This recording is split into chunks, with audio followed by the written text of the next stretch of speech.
ورحمۃ اللہ وبرکاتہ۔ اچھا، اب ہماری کلاس اینڈ ہو گئی تھی تو ابھی اسٹارٹ نہیں ہو سکتی، تو اس لیے میں آپ لوگ کو ریکارڈ کر کے بھیج رہی ہوں، ٹھیک ہے۔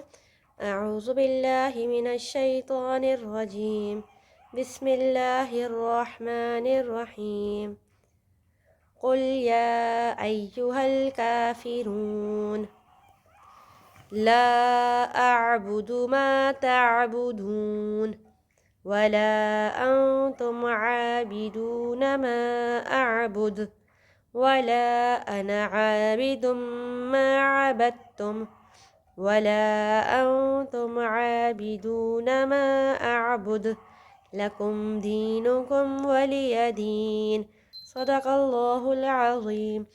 ٹھیک ہے، اب یہاں پہ میں نے آپ لوگوں سے پوچھا تھا کہ یا پہ کون سا مد ہے؟ مد متصل، کیونکہ حمزہ اسی لفظ کا حصہ ہے، ٹھیک ہے۔ اور یہاں لا اعبد میں حمزہ اس لفظ کا حصہ نہیں ہے، اس لیے یہ مد منفصل ہے، ٹھیک ہے۔ یہاں پہ بھی والا وہی والی بات ہے، حمزہ اس لفظ کا حصہ نہیں ہے، مد منفصل، مد منفصل، مد منفصل اور مد منفصل، جتنے بھی ولا یہاں پہ آ رہے ہیں یہ سارے کیا ہیں؟ مد منفصل ہیں، ٹھیک ہے۔ کل باقی انشاءاللہ ہم اس کا اجرا کریں گے۔ سبحانک اللہم و بحمدک، نشہد ان لا الہ الا انت، نستغفرک و نتوب الیک۔ سبحان ربک رب العزت عما یصفون وسلام علی المرسلین والحمد للہ رب العالمین۔ السلام علیکم ورحمۃ اللہ۔